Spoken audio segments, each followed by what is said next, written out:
Austin, Happy New Year. Happy New Year. How are you, Dad? I'm good. 2025. It's hard to believe that we have a year of podcasting under our belt, and now we're turning right around with a new year. What do you think? Oh, I'm excited about it. I'm excited to see what the Lord brings. It's been a good year. The past year we got to walk through, but looking forward to see where He takes us. Well, we have a very unique individual today. He's a friend of mine, and our journey is going to take us inside the heart and mind of our first mental performance coach. His experiences include a 17-year coaching career, 16 years of business experience, core values that build champions, even a daily plunge in the cold tub, and an occasional hike with Papa. But this is a story about mindset, leadership, and teammates. Through the heart of a coach, and his passion is to serve and help others live from their full potential. My name is Ken Karcher, and alongside me today is my son Austin, and we'd like to welcome my friend Richard Koehler as our guest to Awaken Kingdom Culture, where hearts and minds come alive, one story at a time. Welcome, Richard. Thank you, Ken. Man, that's pretty neat, man. Thank you for that nice introduction. Well, we're so excited to have you. It's nice to have people on all the time, and sometimes we don't know people, but it's really special to me when you really feel like you know someone. And so that's why I'm excited to have you on today. And let's jump right in, Richard, and talk about the Koehler household growing up. Tell us about your family, maybe one word that would describe your childhood or a favorite memory, but tell us about your family. Well, my family, I'm the son of a Navy man. My dad was my dad's actually still alive. He's 91 years old. Wow. Might be the toughest, mentally toughest, hard-nosed person I've ever encountered in my life, and that's a lot of key to my story. But to understand my story, you have to understand my dad's story. And son of a Navy man. He was born in New York City. My mother is actually from New York City as well.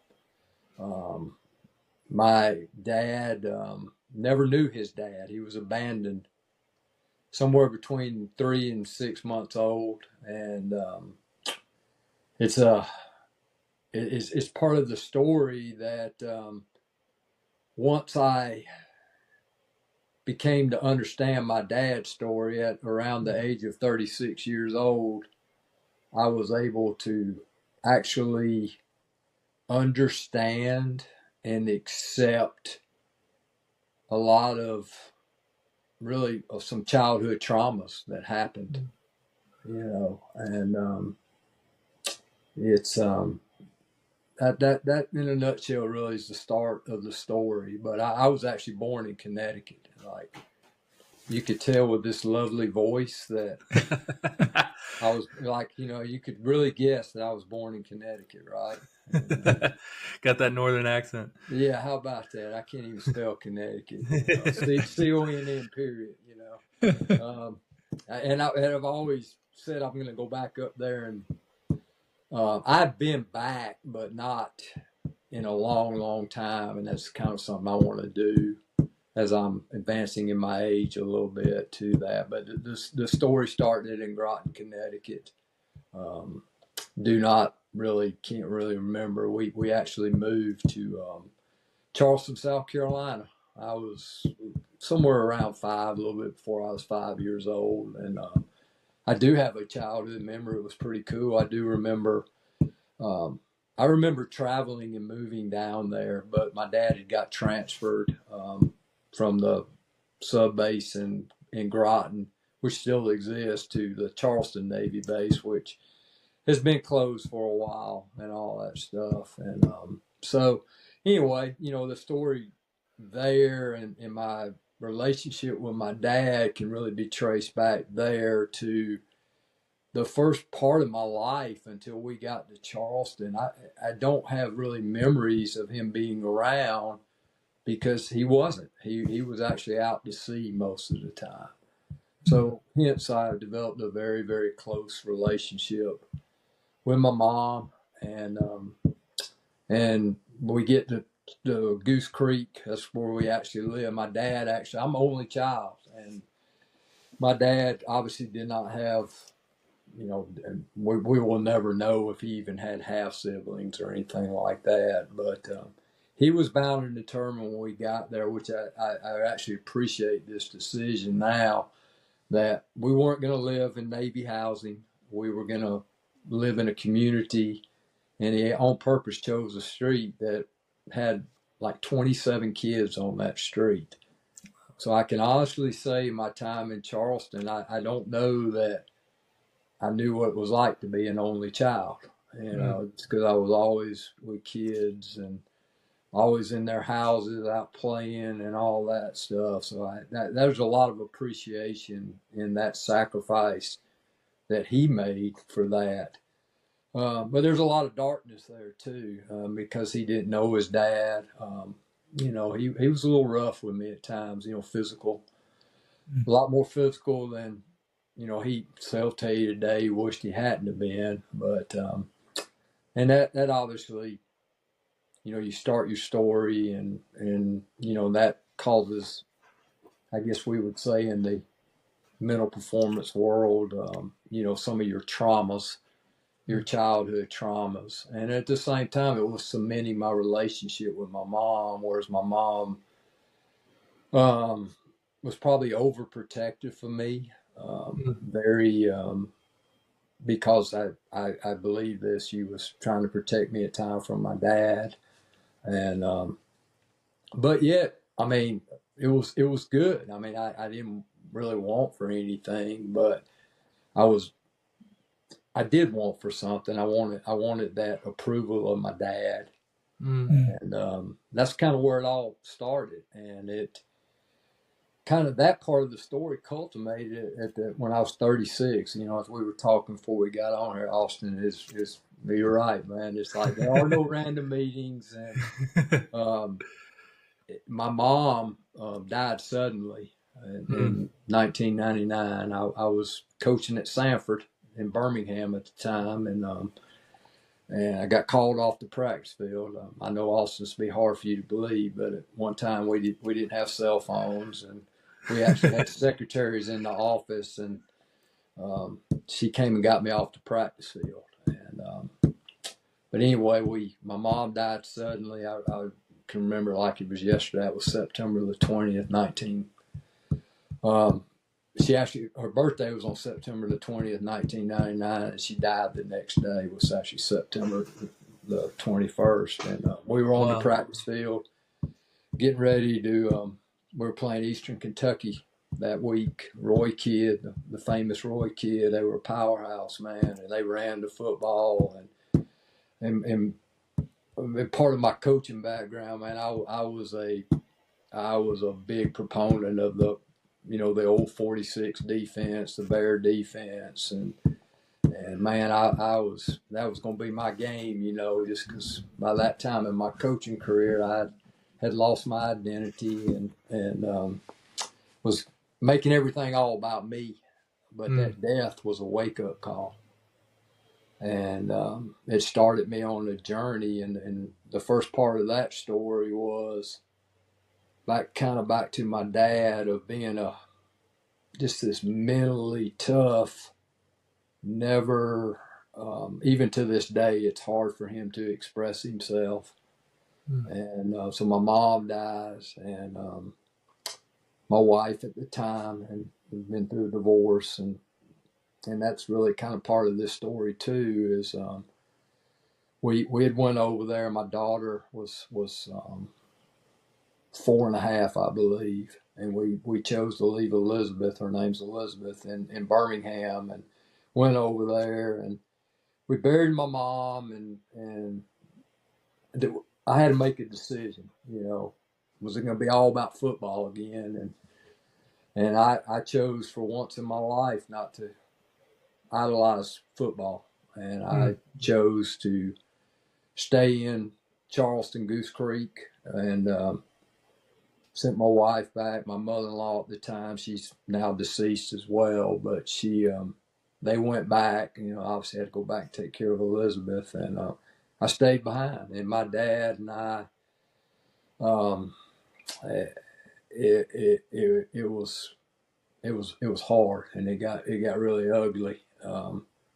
Because my dad wanted to act like my mom never existed. He's just this tough guy. Let's get rid of all of her stuff. Let's pack it up and all that. And we kind of fought for a couple of days about doing that.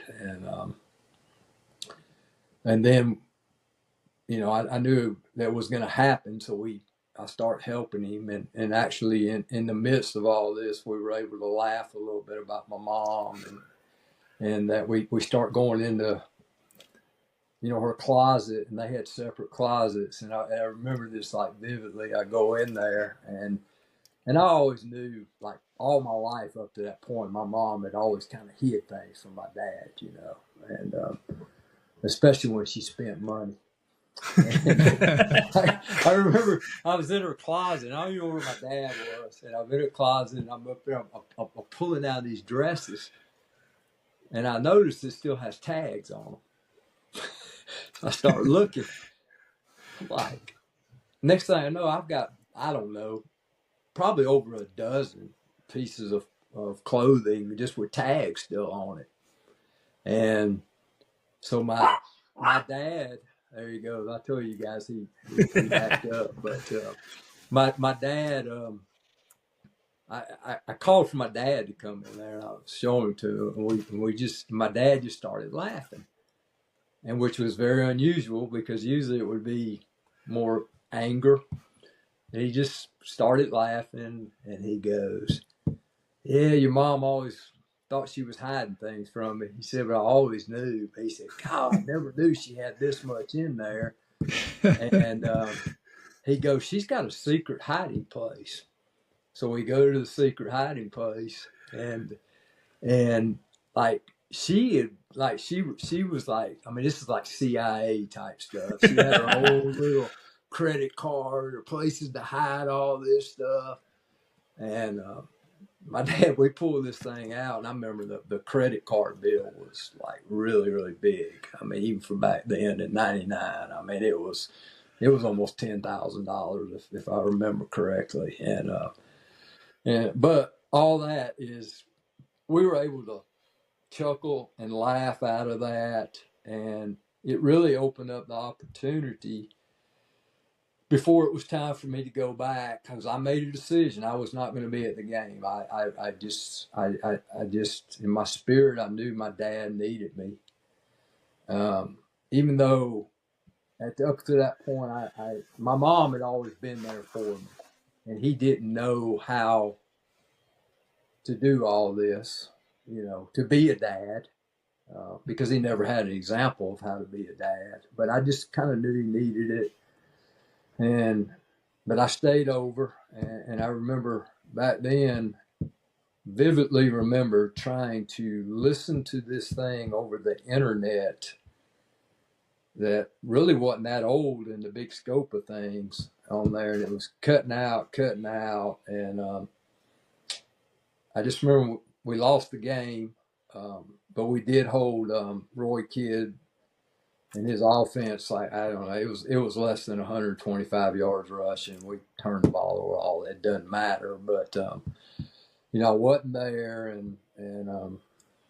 but not because of the game, but the next day, my dad and I just I expressed myself to my dad.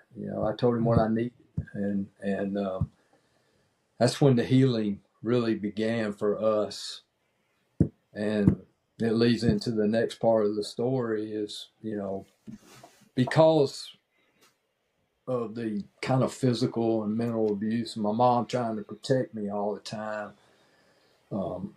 I really, looking back, I can tell you I developed I wasn't good enough, this perfectionist mentality. I wasn't good enough for my dad. I've shared this with your dad before too, and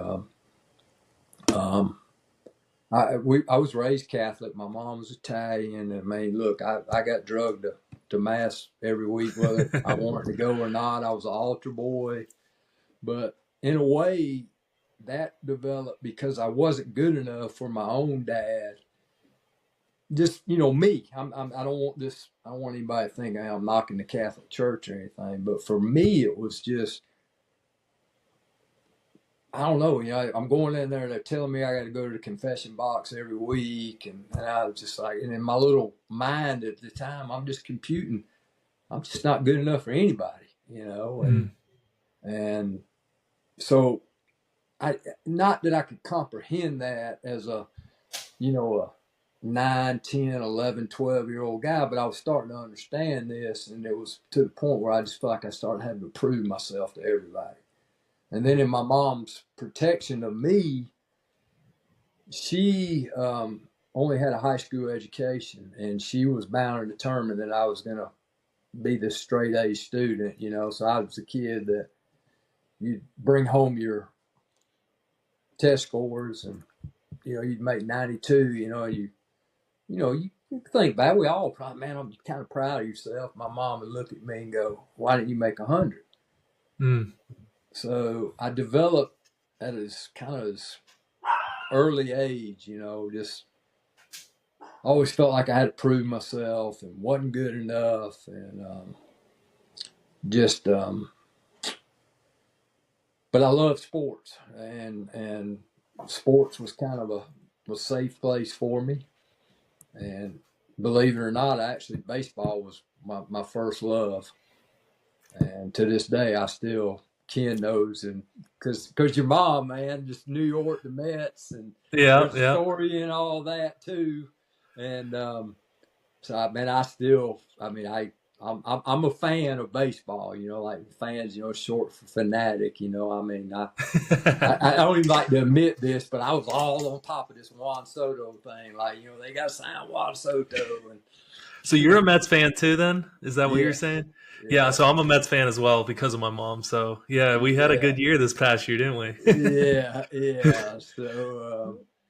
So Richard, tell us about your high school, growing up, maybe some people that were the early influences in your athletic career, and take us into high school.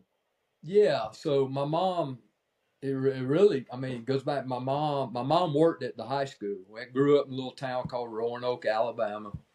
And we jokingly say today that all football runs through Roanoke. You'd be surprised, like sitting Power 4 guys and Power 5 or a group of 5 guys, like there's connections back to Roanoke. So it's kind of a little inside joke from another coaching friend of mine that we have. And so my mom actually worked at the high school. She was the secretary and the bookkeeper. And part of her responsibility was the athletic department. So I remember at a very early age, and actually I remember it because I just saw him not a few weeks ago, a guy named Rick Rhodes. Yes. Yeah. And I can remember I was somewhere around 9 years old.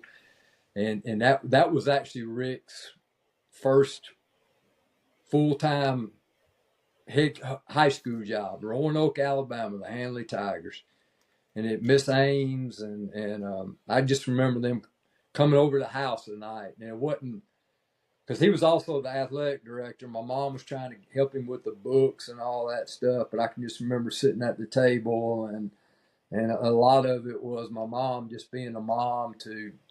I don't know where Miss Rhodes was from, but Coach Rhodes was from Missouri, if I remember correctly, and she was almost being like a mom to them being away. But it just kind of opened up my eyes and seeing, because you tie it back in again. My dad just didn't. He just didn't know. What you don't know, you don't know. And so these coaches are starting to come over at my house, and they're over there and hanging out, and I'm hearing all this cool stuff of what they do for all the guys at the high school. Next thing I know, I'm running the balls in on Friday night and hanging around up there. I was a manager, and all because of coaches, Yeah. And so I think I fell in love more with the coaching than I actually did the playing. And as a kid, I just, man, I want to be like that. And so I loved playing baseball. And through part of the journey, my dad actually my dad by this time, what got us to Alabama was the Boy Scouts. My dad was a professional Boy Scout, which didn't do a lot for our relationship because he was constantly on the road, going out to his night meetings and all this stuff. And so we just still had not really bonded or anything like that. So I bonded with these coaches, and that's kind of left me on it. But he took a job in Lexington, Kentucky. I was in the 9th grade, and just had left. Back then we had actually junior high football. You remember those days, Ken? Yes. They don't call it junior high anymore, right? and man, I like, man, we had a good season. I mean, got some kind of award for it. Next thing my dad comes in, so we're moving to Kentucky, and we moved up there, and it just happened to be in the spring. It was baseball season, and I just looking for something. I went out for the baseball team. I made it, and I actually had a great year. As a 9th grader, I was on the varsity, which was a big deal back then. And but my mom was miserable. She was home, like this lady from the Bronx, New York, was in love with Roanoke, Alabama, and she missed it. And she just basically told my dad, she said, hey, we're moving back with or without you. And my dad said, okay, we're moving. And he gave up what he wanted. And the story about why is my dad a professional Boy Scout? Because he never knew his dad, and growing up in New York City, my grandmother just felt like he needed some men in his life, and she put him in the Boy Scouts. And he actually became an Eagle Scout. And so I think, well, I know now because we've talked about it, he just felt like he owed something back to him. This was his way of giving back. And but we moved back, and I was very angry and upset because baseball was my first love, and came back, and now it's football season, and so I'm gonna get back playing with the guys I played junior high ball. I can sum up my high school career real quickly. By my senior year, I was the MVP of the high school football of a 2-8 high school football team. I don't know if I was very good or not, but none of the guys were really that bad. But I played well enough for coming out of high school that got a little recruiting attention. But my high school coach by that time was a guy by the name of Bill Regal. Coach Regal had actually played at Alabama for Coach Bryant until he got in some trouble and got kicked out of Alabama. But Coach Bryant used to take care of his guys. That he actually got him down to Troy, and he played for I believe he started playing for Charlie Bradshaw there or something. And but Coach Bryant had a way of always still keeping up with his guys after that. He had other people that did this. And just of the story is, next thing I know, the late Mal Moore gets in touch. And I know to this day it was because of Coach Regal, but back then it was, the only way you could walk on is if they asked you to. So I was invited to walk on at Alabama, and I failed. I literally failed. At least in my mind, I failed. And all the thoughts of not being good enough and all this stuff. But the truth of the story, or the gist of the story, is I kept, what we even know was just a lot of concussions, but I kept having headaches and headaches and headaches. And Coach Bryant, I get a note, Coach Bryant wants to see you, and I go up there and sit down. And I don't know if you guys ever heard of these stories about the couch in his office, and you felt like you were looking up, he'd be like that. I can honestly say, because I experienced it, that's all true. I don't know if he had the legs cut out, or when you sat down in there, it's like, your rear end sunk to the floor and you're looking up. And this is 1981. He dies like the next year, but he's smoking them cigarettes, and he mumbles something. And to this day, I'm not real sure what he said, but he said, "You go see Gary White, Coach White," and Coach White handled the walk-ons. So in my mind, I had failed, and I was always kind of embarrassed and shameful of that, and lived with that for a long time. And but in all that, sounds like a terrible story. I got a mentor for life out of it in Gary White. And Coach White was basically, Coach Bryant had kind of two right-hand men, one of them was named Sam Bailey, and then Gary White. And Gary White did a lot of the administrative stuff, handled walk-ons. He did the academics, all of this stuff. And to this day, I got a mentor for life out of it. And just a couple of weeks before Christmas, he called me up, and I live on the west side of Birmingham, and there's a famous little hamburger spot out here called J&J.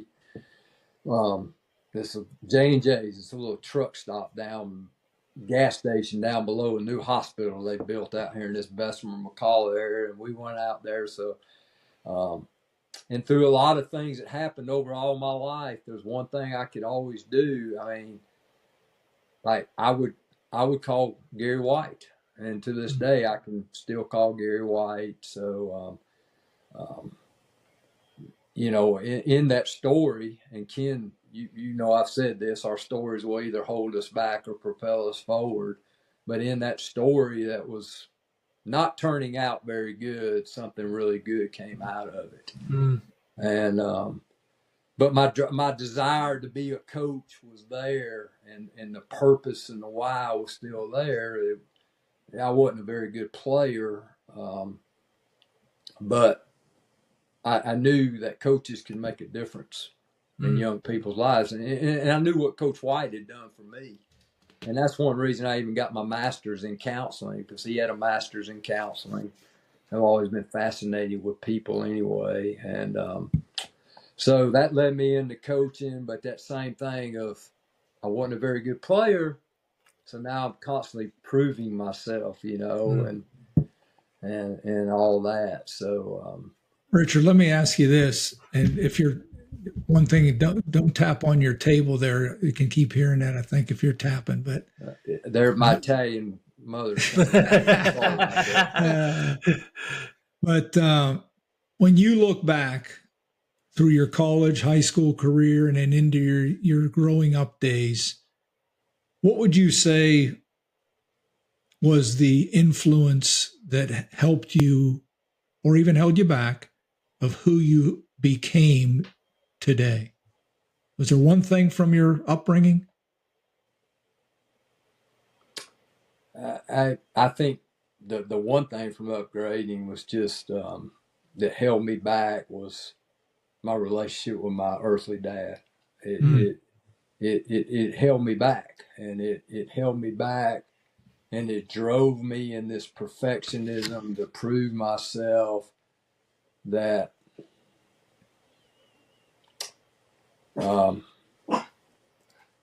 really kind of led me, once my mom died, and just to a long period of my life, to more than I really want to admit, of being in the wilderness.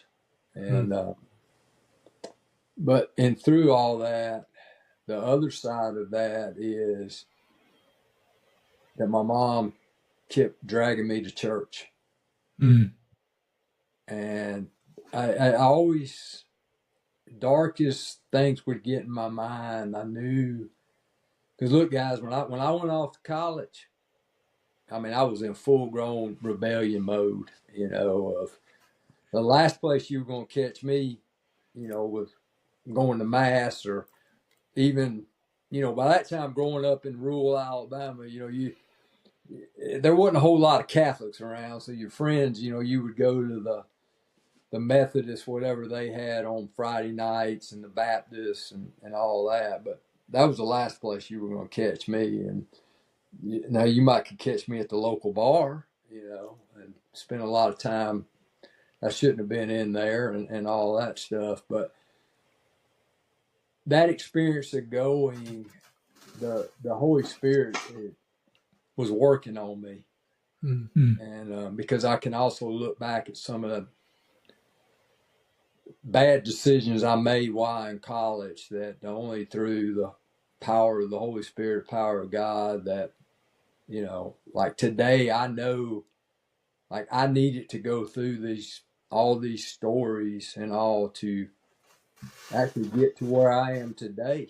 Because now I look at the stories and, you know, I feel a lot of emotion coming up inside of me right now, but that emotion is more of, man, if I don't go through all this, I'm not who I am today. Yes.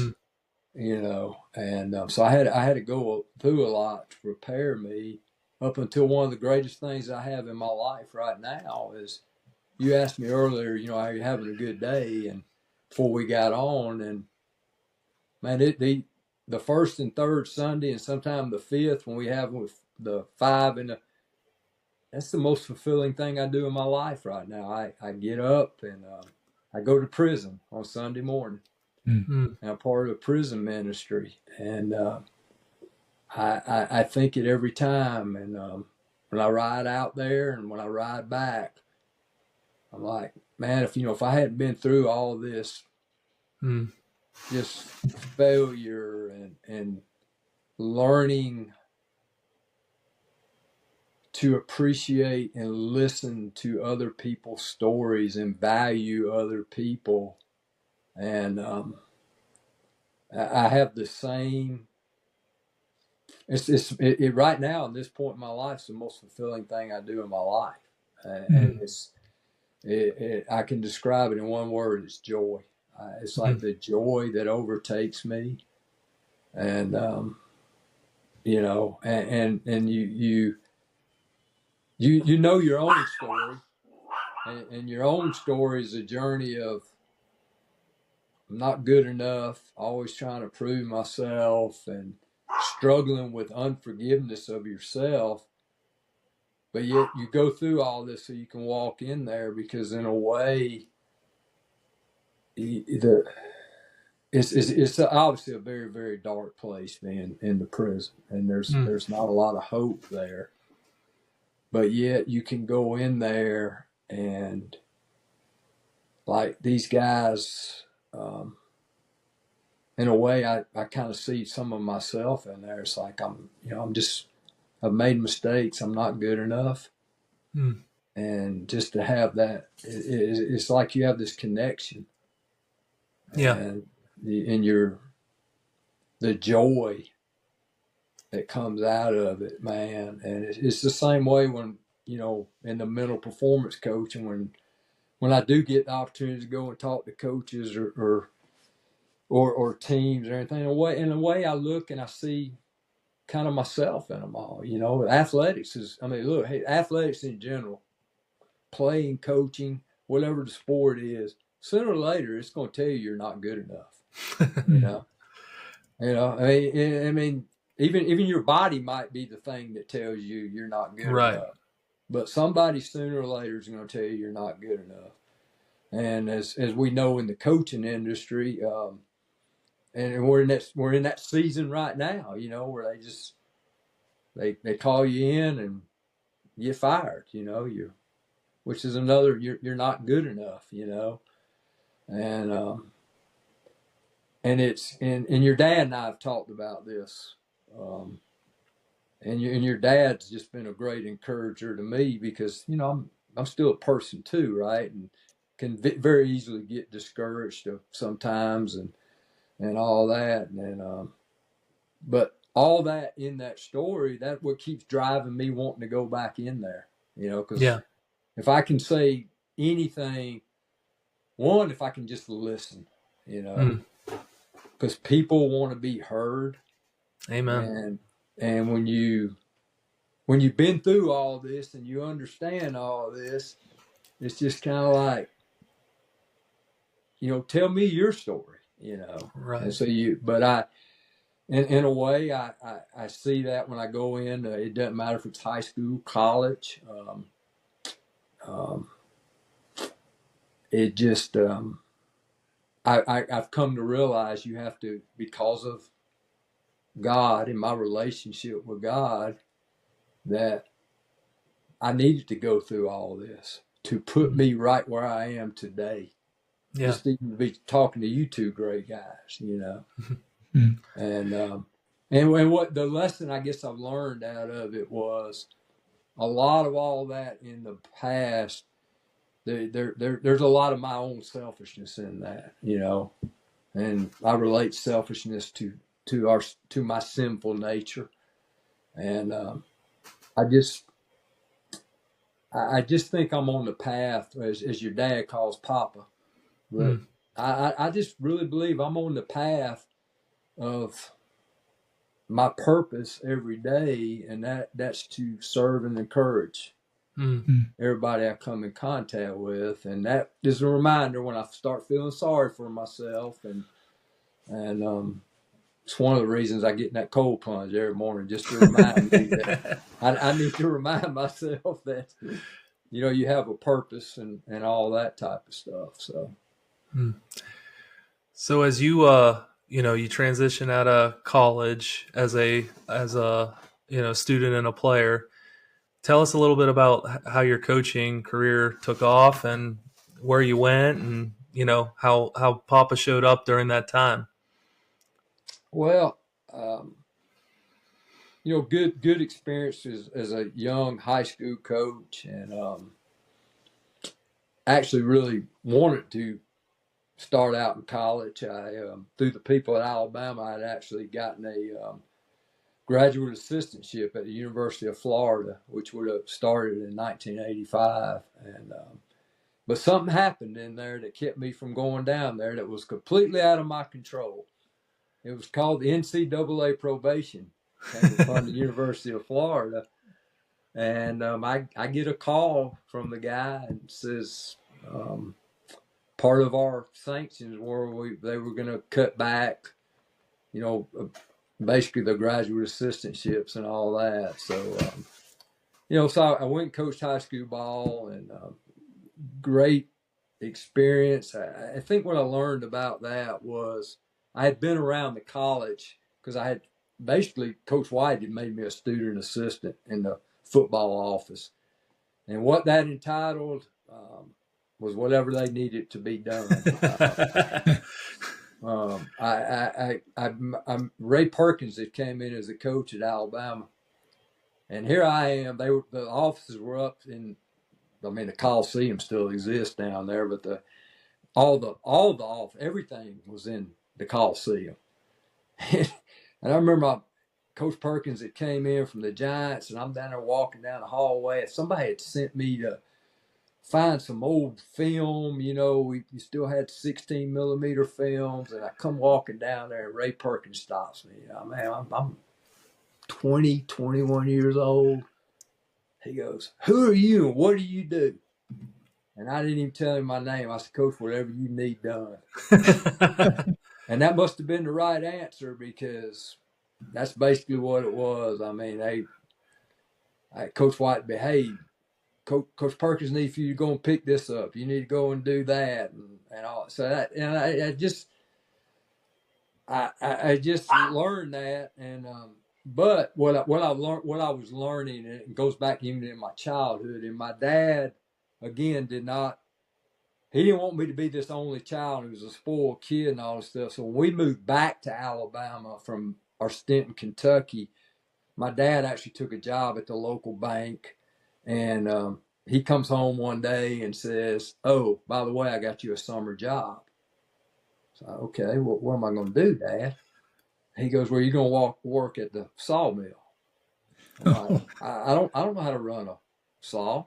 He goes, it doesn't matter. You're going to catch the lumber. Oh, okay. But what he was teaching me, and it paid off when I get to Alabama, was, like young people today, they feel so much pressure. They have to build their brand. They have to get on social media and say, "Hey, look at me," and all this stuff. And I know that because I've had young people tell me this. Yeah. And I was like, Well, you know what? I didn't have that problem growing up because my brand was built through hard work. It's one thing I knew was just to work. You Yeah. know, I wasn't the smartest guy, but I promise you I could outwork you. Yeah. And even when I got into pharmaceuticals in there, they used to say, "Wow, you know, why this?" And they wanted some really complicated explanation of why I was having all this success. And I'd just say, I'm working. I'm Yeah. showing up. I'm doing like you're supposed to make X amount of sales calls a day. So I was making those plus 3 or 4 because I didn't know any different, you know?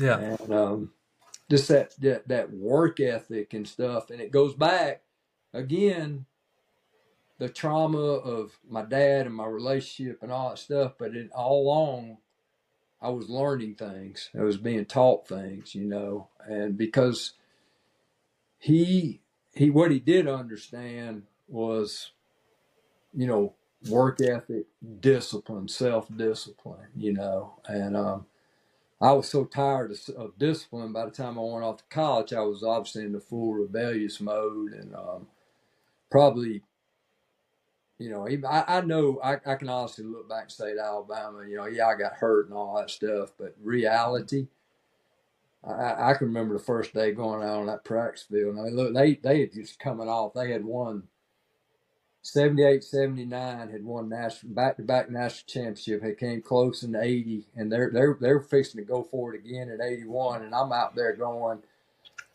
like, what are you doing out here? Like, this little kid from Roanoke, Alabama. Like, you know, I thought I, you know, had a little bit of, you know, this 205-pound guy, you know, and all this stuff. And shoot, I mean, I'm seeing guys 225 and they could turn around and backpedal quicker and I could run forward, you know. And I was like, whoa, I think I'm in the wrong spot. But that the work ethic and all that stuff and just is just ingrained into me. But the other thing was the self-discipline. You know, we joke about the cold plunge, but that's a lot of it. It's just the self-discipline and also learning through self-discipline will only get you so far. You have to have a helper, and that's the Holy Spirit, you know, because the flesh will still get in the way of that self-discipline at times, you know.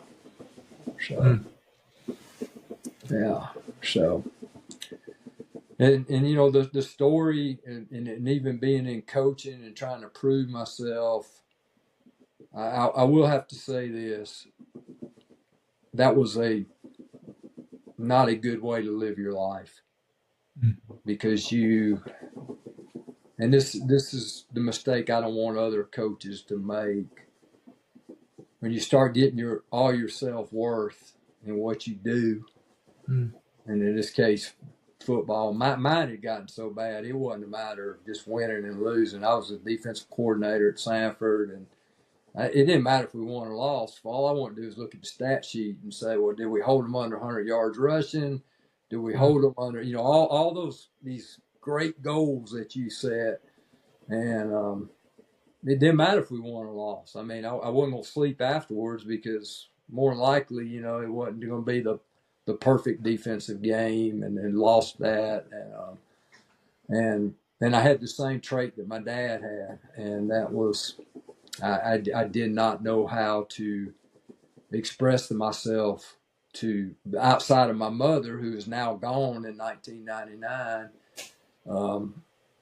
I've been married, you know, for about 10 or 11 years at that time. And yes, we are divorced today, but my side of it, what could I have done better? I didn't know who I was. I was getting all my self-worth out of being a ball coach. And I just, you know, I drove away the people that needed me and loved me because I didn't know how to express myself, because I didn't know who I was. I mean, my identity was wrapped up in a football, you know, and the outcomes of things, you know. And that's part of the story. And I try to share that story because I don't want people to make that same mistake.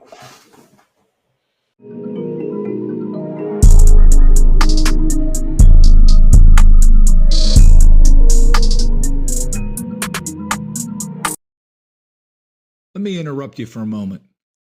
I'm grateful for the opportunity that I have to do this podcast with my son, Austin. For the last 10 years, Austin and I have had many intimate conversations on his drive home from work. Some of these father-son conversations have been lighthearted, while others have been very deep and emotional. Over the Christmas holidays, we decided to start a podcast called Awaken Kingdom Culture, where we invite our friends to share their life-changing stories with you, our listeners. This podcast is done under our nonprofit, The Win Awakening, a sports ministry network for coaches, athletes, and those who lead. Our vision is to awaken hearts and minds, one story at a time. Our mission is to encourage coaches and athletes and those who lead to live from a place of victory, regardless of success, records, or the scoreboard. Our goal is to create safe environments where transparency and vulnerability are accepted, and value and worth are recognized in an atmosphere of love. Right in the middle of your mess, I'm reminded daily that the most important person of my day is the one in front of me, and that one matters, and that you are the one. WinAwakening.org is our website. I encourage you to visit our website where you can encounter the good news of who you are in Christ and what you already possess and how to live from it. There you'll find blogs, videos, Andrew's journal, and this podcast, Awaken Kingdom Culture, where hearts and minds come alive, one story at a time. I'm thankful for all of you who have given and are a member of Team Win. Awaken Kingdom Culture is listener supported. And if you'd like to support us, you can go to winawakening.org. We are a nonprofit. I encourage you to follow us on Facebook, Twitter, LinkedIn, and Instagram. And please like, share, and write a review on Spotify or YouTube. Okay, it's time to get back to the podcast.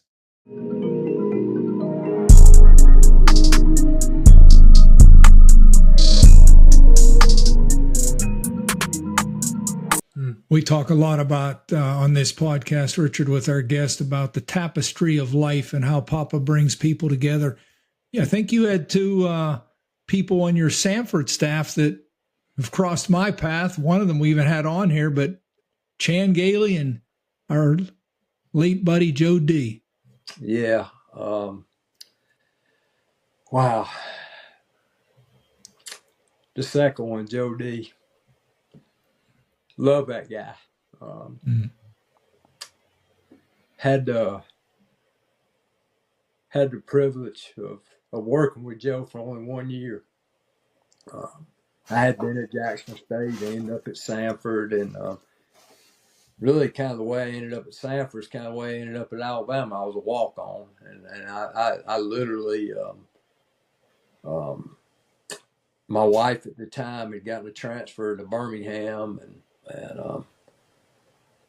I just, Chan gets the job at Sanford. I hear about it, and the day of his press conference that morning at 7 a.m., I was sitting in his office with a resume, and I'd be forever grateful. It brings a name to my mind, a lady named Barbara Barker, whose son went on to lead Alabama to a national championship at Alabama, named Jay Barker. Mm-hmm. And I don't know Jay. I know his son, one of his sons today. But I walked in, and Barbara Barker was the football secretary at Sanford, and she must have felt sorry for me. I just came in and I don't even know what kind of sob story I told her, and she said, "I'll get you in there to see him today." Mm. And this has started my relationship with Chan Gailey. And what did you say? What did you say to Chan when you got in there? I don't remember exactly, but I'm pretty sure I was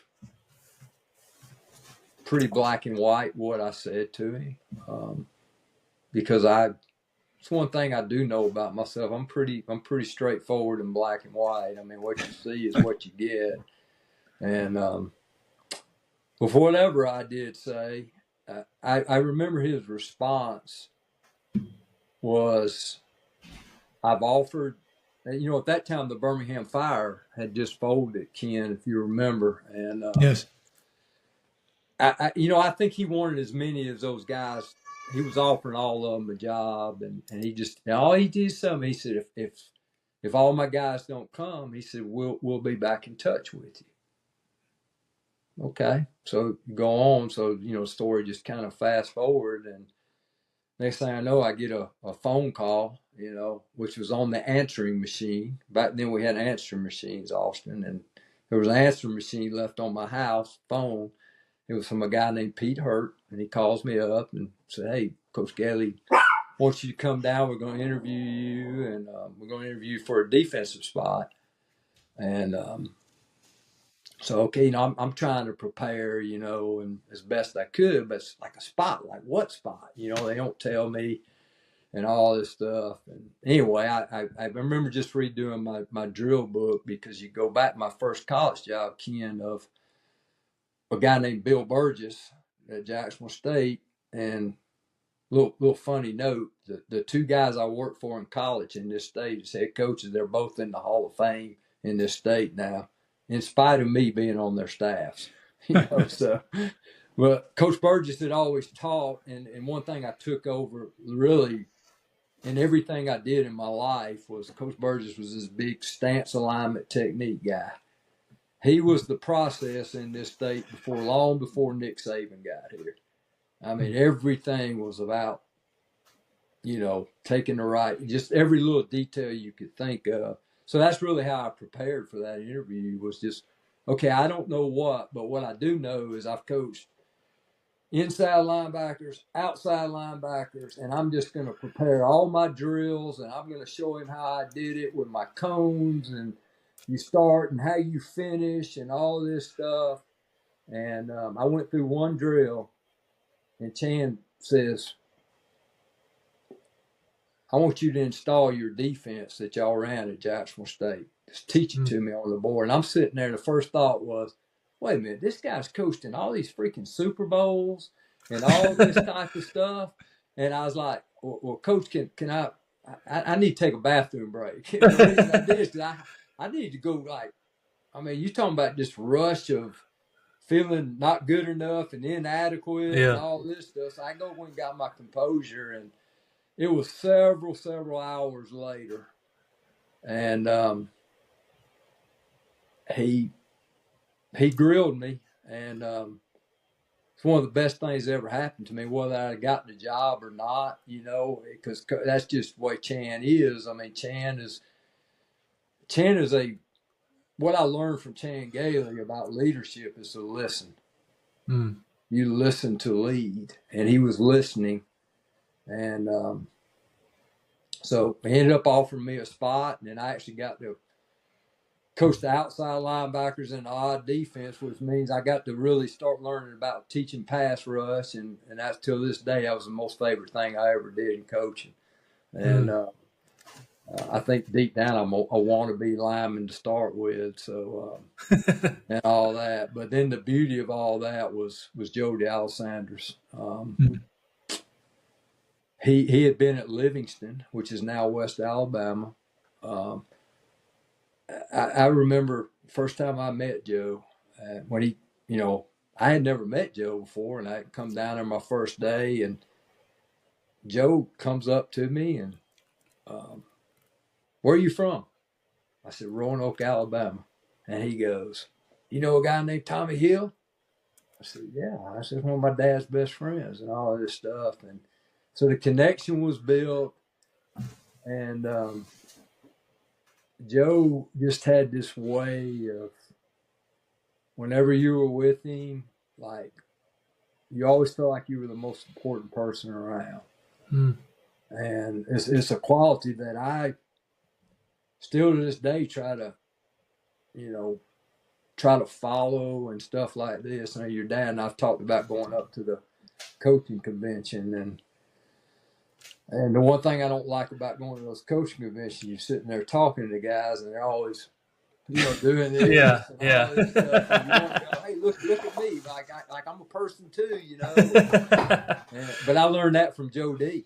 I mean, Joe Yeah. D just can make you like that, and but then it really grew. Back then, I'm still a big exercise guy, but I used to run every day at lunch when I coached, and Joe was my running partner, and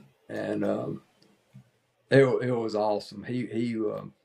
Joe would actually philosophize a lot during our runs, and that's really where I learned a lot about. And he was an old Italian boy from Aliquippa, and I learned all about it. I think it was Ward 7 or whatever it was, wherever they called him out there, and all that stuff. But Joe used to always tell me this, like, whatever you do in life, you got to be a teacher. You have to be a technician. It's all in your details. You're all in the details. Well, this is just everything that I really had kind of learned from Coach Burgess and all that stuff. But of course, Joe, his path went a lot different than mine did at that point.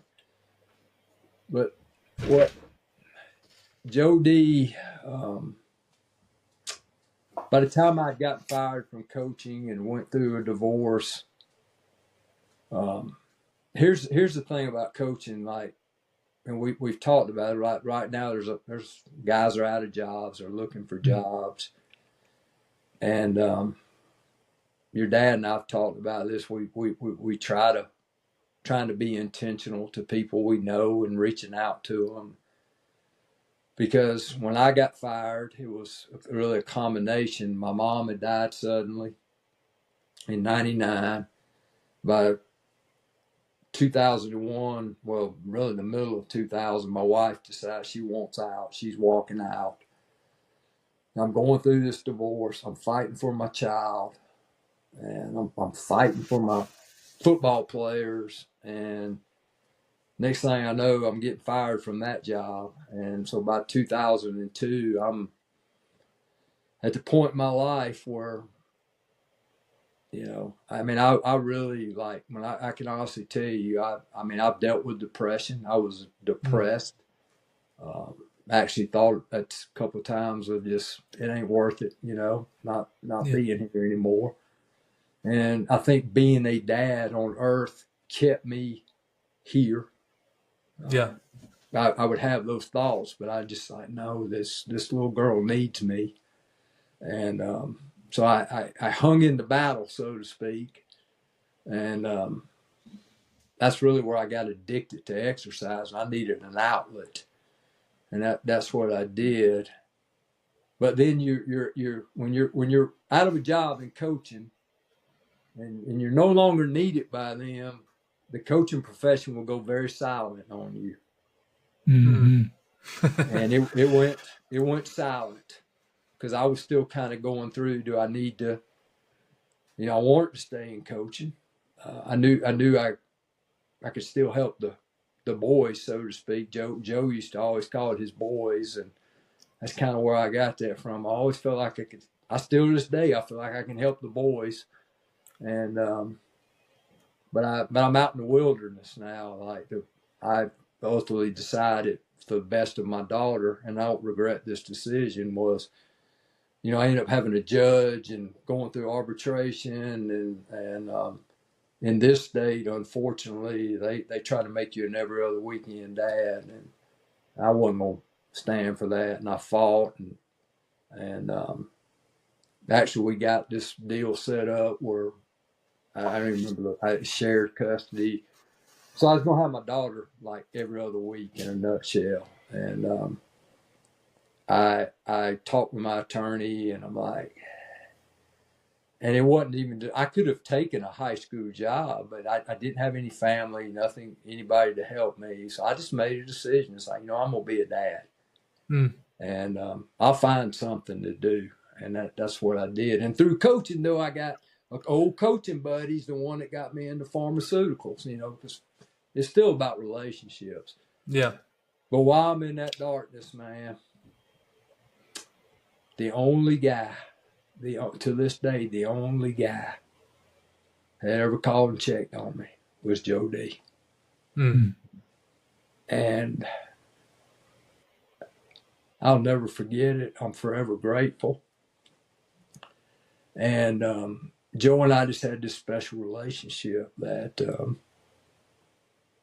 Ken, you work with him. I mean, he's focused. And, but we just had this connection. And so, back in August of this past year, that was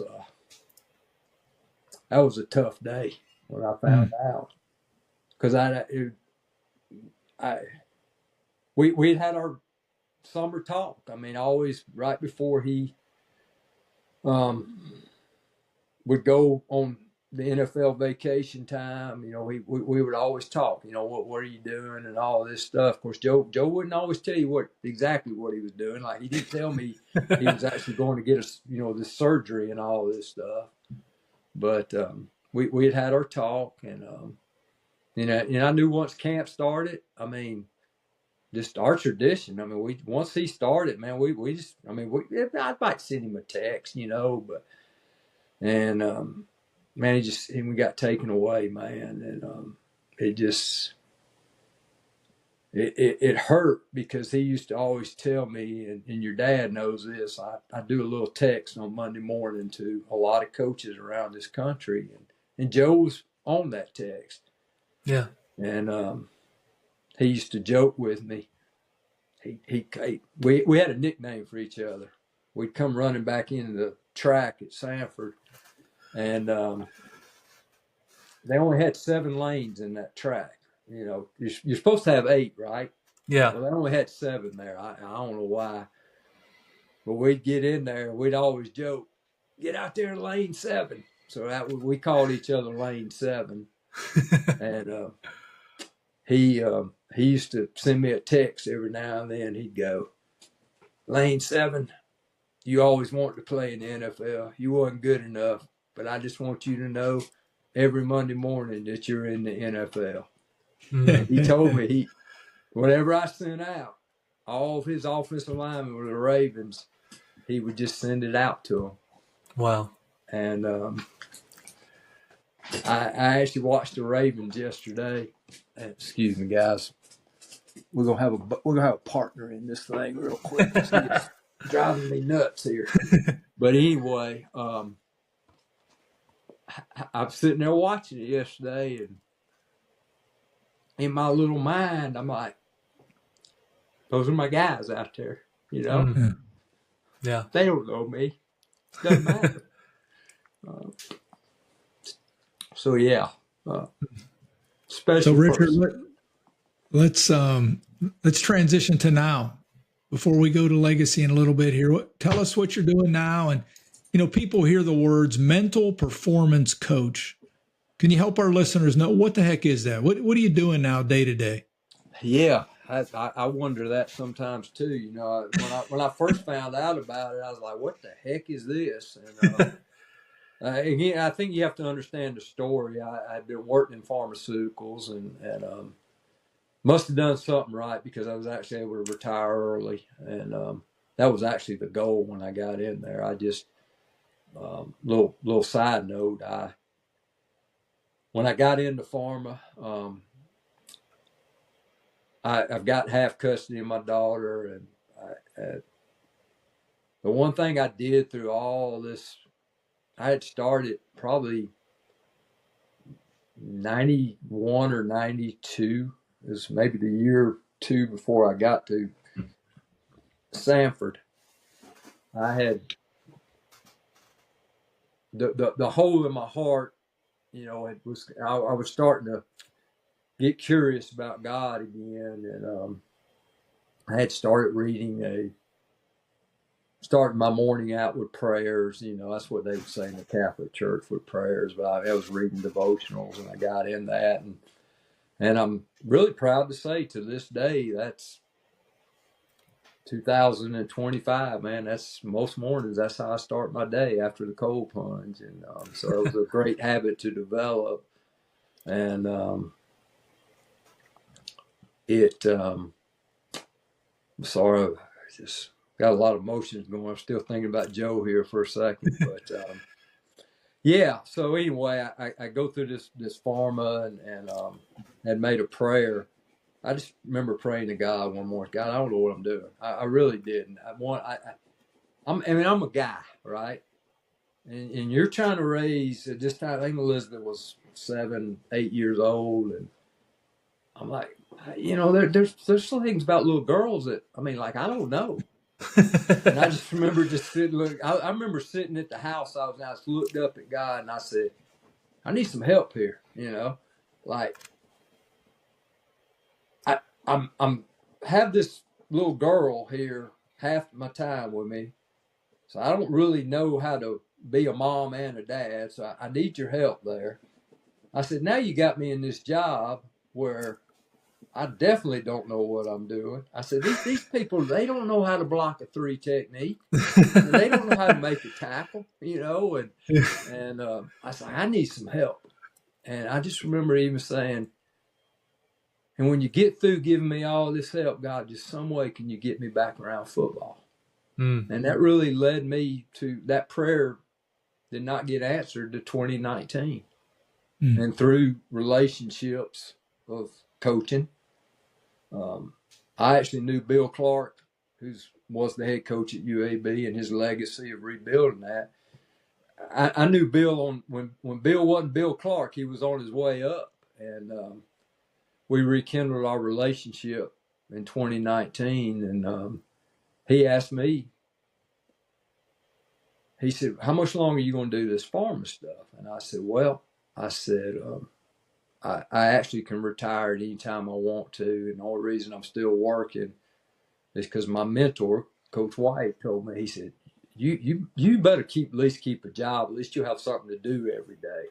Because, in coaching, we get trained to be task oriented or whatever. And you just got to on like that. So that was a great piece of advice. But anyway, Bill gave me an opportunity, and all Bill ever said was, I just went and spoke at Dabo's clinic at Clemson, and I don't know what they're doing over there, but I want some of them guys like Dabo's got in his building.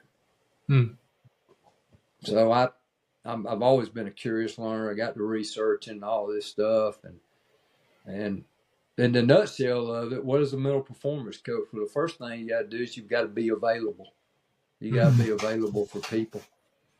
And then I actually found out there is a such thing as a mental performance coach, and you can get certified and all this. And then I have a master's degree in counseling. So what does a mental performance coach do? In a nutshell, for me, it's helping people become the best version of themselves. And how does that all start? Just a basic mental understanding of teaching and getting people to understand, control what you can control. And that's where it starts from. But at any time while I personally think I do better one-on-ones than I do in the group settings, even though you do a great job talking to the groups and all that stuff. And the only reason they're going to say that is because I don't get up there and I'm just vulnerable with them. I just say, hey, look, guys, I look out there, and, you go and talk to these kids, because they're still kids to me. And it just based off of, just statistics say one out of every 2 of them don't really have a good relationship with their dad. Yeah. And I'm just sitting there like, guess what, guys? I didn't either, and just, and so they understand that, and then when I talk to a coach, I get it, man. You're never going to win enough games, Yeah. And, so, and then, specifically you get down and there's one is just teaching mindset and then the concepts of leadership and then team or teamwork that actually grows out of that. So. Awesome. So describe what you did specifically at UAB and some of the local high schools. Yeah, well, at UAB again, just didn't really know what we were doing when we got started, but it really we just started. It's like I just it's like, hey, Bill said, where do we start? And I said, just give me the freshmen, just give me the freshmen, and let's start there. And come to find out about this, that's really the way people have been doing this, and actually found out. Really, so David Cutcliffe, who lives here in Birmingham now, is a friend of mine, and that they had, when he went to Duke back in '08 or '09, he'd hired a guy named James Mitchell, Mitch, and he brought Mitch in there for one purpose and one purpose only. That was really to be the mental performance coach. They didn't know a name for it, but in a way, it's you are the counselor, you're the guidance counselor for the football team. Yeah. So the starting point was just give me the freshman, and and then Bill had asked me two other things. He said, try to develop relationship with my coaches so I could be there with them, and he said then my GAs, those guys in there, just try to mentor those guys a little bit, and so all that was really great for me because it's a learning experience. And, the one thing you can say about coaches is, man, we're a hard-headed bunch, man. I mean, look, for the most part, we know everything, right? We got all the answers. And so the only way you can develop a relationship is, or at least for me, was just listen. Listen to their story and be available. And that kind of got everything going, and it grew. The first year was 2019, and really, I learned so much in 2019. There's something really bad happened. Was COVID hits in 2020, and that was that was hard, obviously, on everybody in life in general. Going through a football season, and I saw at that point the guys I was working with are 18 to 22, 23 years old, scared to death, man. Just like the adults were scared, Yeah. It's the uncertainty of tomorrow and all that. And that helped me become even a better listener and going, because when people are scared, the best thing that we can do for them is just listen to them. Let them express themselves. And based off the basic human understanding of psychology, counseling, we all share that we want to be seen, heard, and understood. Yeah. Yeah.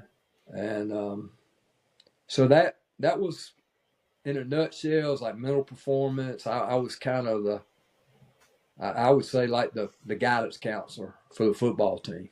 Yeah. And not just the players. And I mean, I started doing, give me the freshmen. So I had one-on-ones with them, and we would do goal setting, short-term goals, and working through the process and stuff like that. And so we had exercises that we did in our one-on-ones, So what how did you see your faith integrate in your program?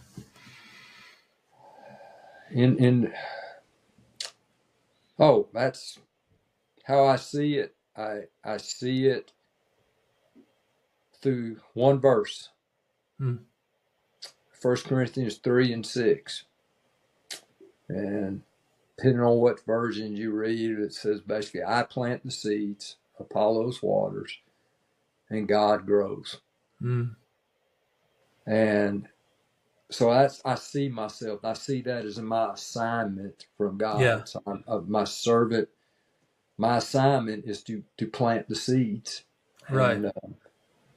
And sometimes I even get to be the Apollo. Sometimes people ask me to come back in and water them. In all transparency, I've struggled with the third part at times, the last several years of I get frustrated because I don't see things, because I'm not in charge of the execution part of it, Yeah. Yeah. and so that's where I'm still growing. I Yeah. will openly admit I'm still growing and giving up some of that control, Yeah. and Absolutely. that goes back into the text I sent out. Like, I didn't send it out this past Monday. I actually sent it out on January 1, and but it was really off the one word challenge that John Gordon and his guys started doing years ago, which John had been a big part of my life since 2009. And only, again, you never know how God will work to put people together. And then I had this great privilege to go out and train under him and get certified to teach his stuff back in October. But it got even better because of my relationship with David Cutcliffe, that he had a relationship with John Gordon.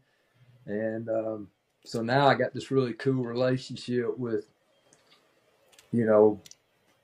people all over this country would love to be able to talk to John Gordon, Yeah. so that just added to what I can do as a mental performance, because my whole thing now is, how can I bring value to others? Mm. That's what I mean, because it's not about me. It's Right. not my agenda. And I think that's what's misunderstood about me. I really don't believe people understand who I am and what I do. Because when I honestly say it's not about me, it's how can I help you? How can I serve you? What a lot of times I ask, so what's your biggest struggle, man? What's the hardest thing is being the head coach, and that way now I can to get on, because I'm on their agenda. I'm on the players' agenda. I'm on the coach's agenda on there. It's not about me. And but I openly admit I'm still battling a little bit of that. I don't know if that's being a coach or perfectionist. I think it's more being a perfectionist. You still want to have that control a little bit, but I'm really improving. I know I am.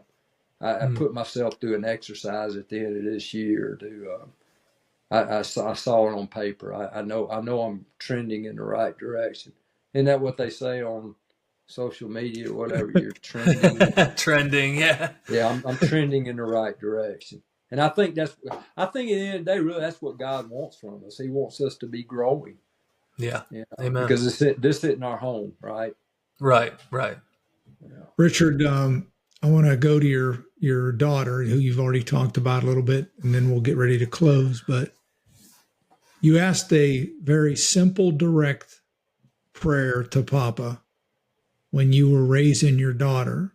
I'm sure we have listeners that are out there that are maybe in the same situation. They're a dad raising a daughter, and you ask Papa, I'm going to need some help here. I'm curious, from that statement to this day, what did he tell you or teach you? I think the biggest thing he taught me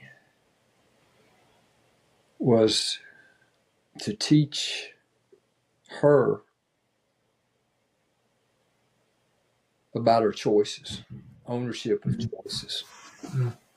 And I don't know what Elizabeth would say about me if she was sitting on here, but I got a sneaky, strong feeling she'd go, you better own your choices, Good wisdom. Yeah. Well, Richard, let's talk about your legacy a little bit. And how would you describe Richard Koehler's passions? Wow.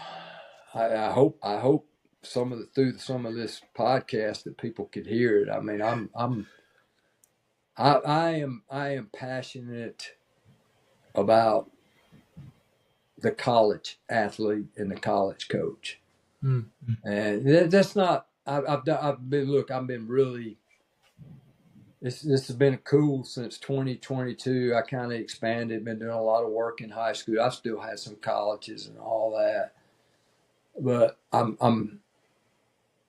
have a unique understanding. Like when they're still in high school, like I have a lot of respect. They're still kids, and they're still. It's like I don't really expect them to get any of this from a mental, because they're still maturing and trying to figure it out. So I even present to them a little bit different, but I was much more passionate, just the maturity level, and is something, because when you get to college, you make this wild assumption that you want to be there, you chose to be there, you've chosen to be on the football team or the basketball team or some of the other teams that I've spent some time with, and their minds are so much more open to that. And I'm just passionate about it because my failures and mistakes, I think, were more at the college level, and I'm driven by if I can help one person not to make the same mistakes that I made and get them to understand that their self-worth and who they are is not wrapped up in being a football or a baseball or being the coach of those whatever sport it is. Mm. And I mean that's my heart. That's my passion. Mm-hmm. Thank you. Thank you. How would you describe your spiritual journey to this moment, and how has your faith helped you navigate the highs and lows of sports and business and shape who you are today? That's a Yeah.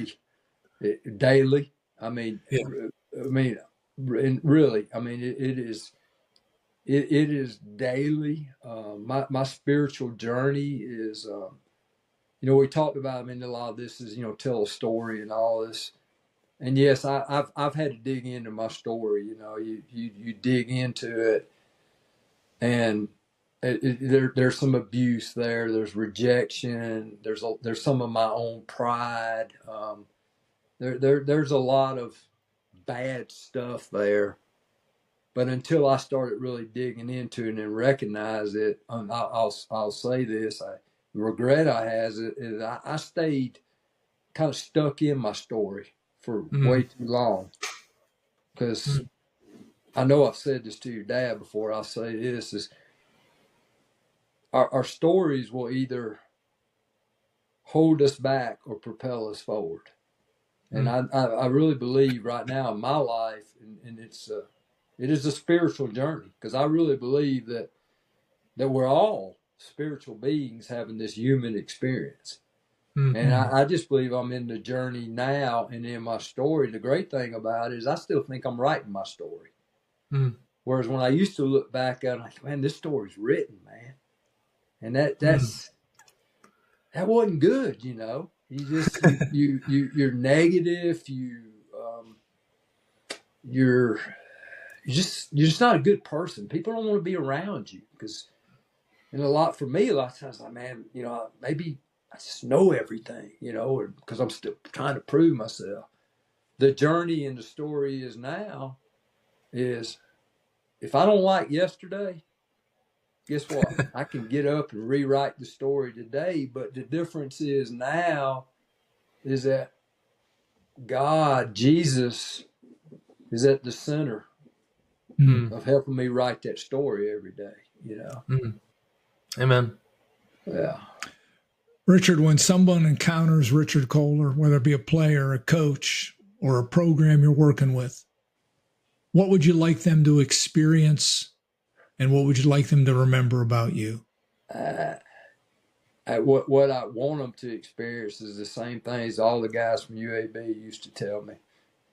I didn't really understand what this was, but they used to tell me, and there's a couple of them are in the NFL now. We'll text every now and then. It's like, Coach, we like you, man. You're real.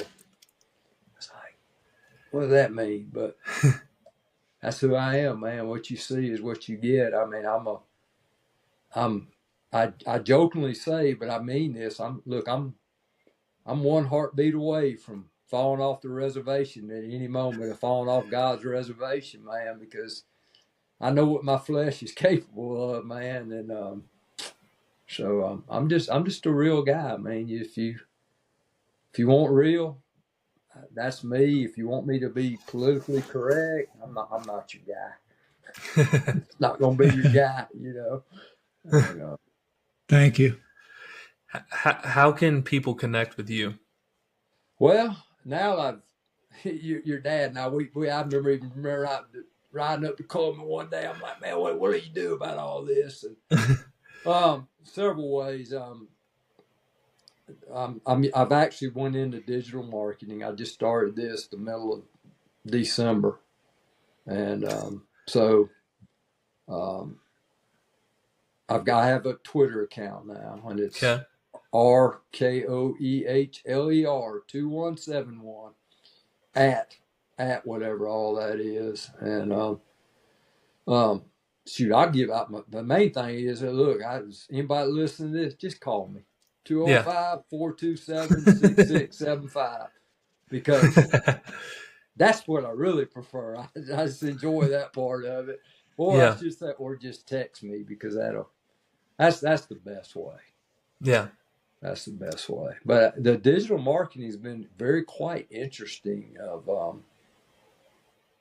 I'm committed to putting out stuff that I want to think is influence, and so I'm just putting up things on there that are related to mindset, leadership, or teamwork, and it just amazes me. I mean, you go from having 0 followers to, in 3 weeks' time, you got like 100 people following you. I'm like, how does all this work? And then some of the people that started following you, you're like, wait a minute, you know?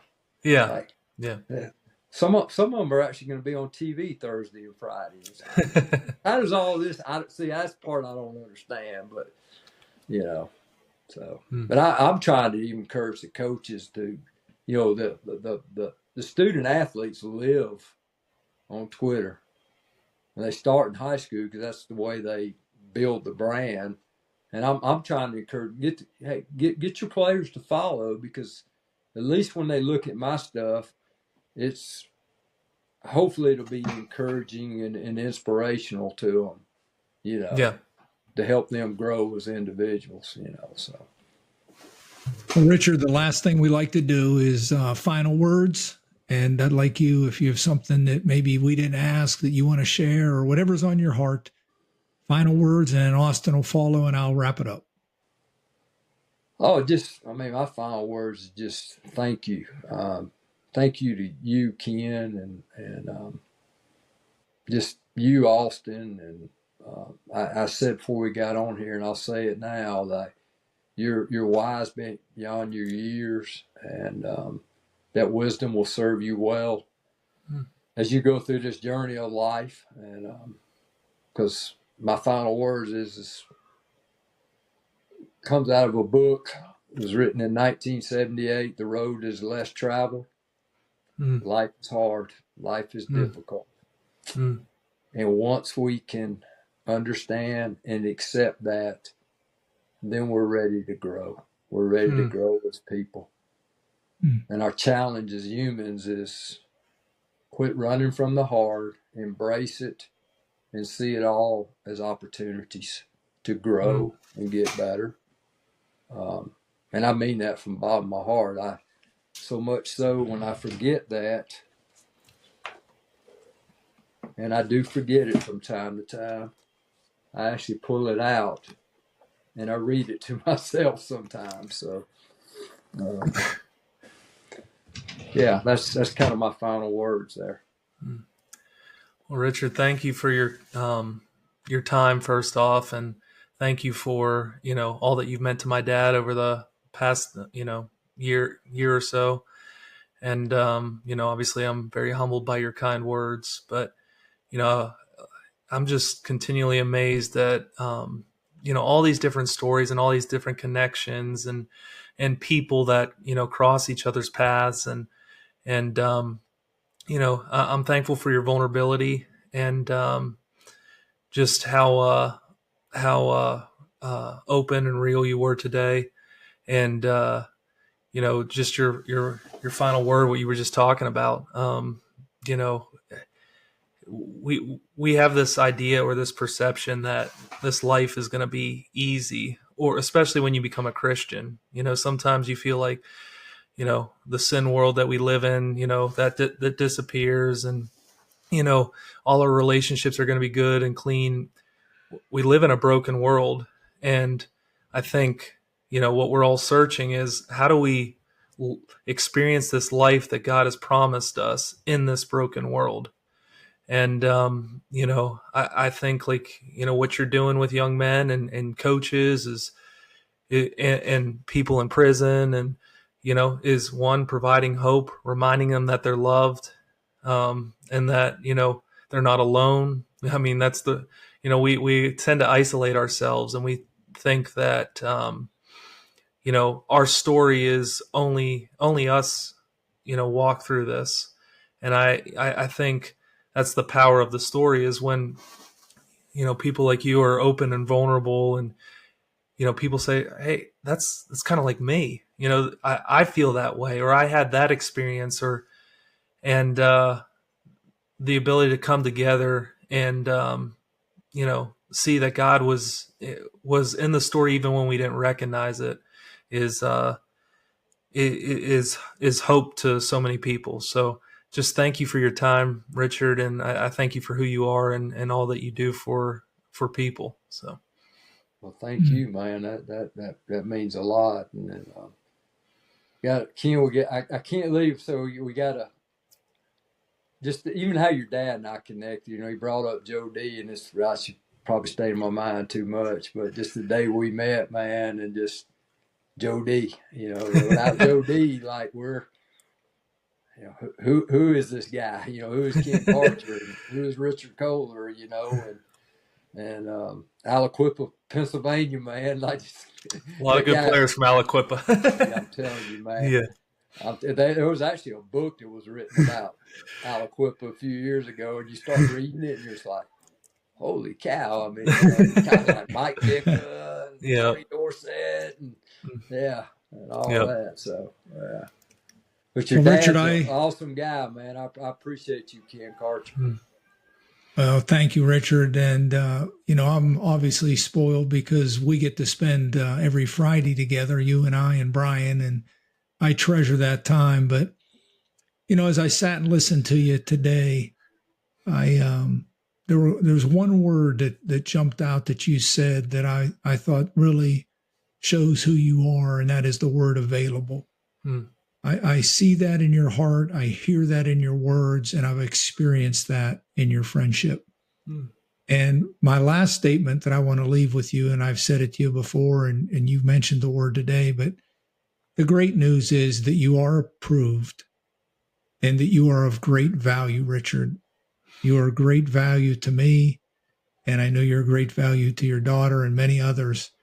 And I just pray that that truth will just be held close to your heart because you are valuable.